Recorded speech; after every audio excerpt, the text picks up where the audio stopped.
અહીંયા માં દીકરો એક વાત કહું, હમણાં તું મમ્મીને શું કહેતી હતી, શું કામ રોતી હતી માં દીકરી? તાર ઘરે ન જાવ ઈ હાટું રોતી હતી? ન જવું પડે હે?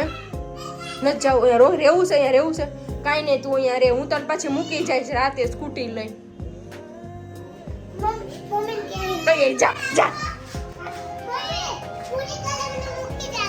નહીં બેટા, સ્કૂલે જવાનું અને રજા છે ને આપણે નક્કી કરી પ્રિય લાલ ટી-શર્ટ ને લેવાનું છે ને, એટલે કાલે એ બધું પાણી દઈ આવજા પપ્પાને. કુંતી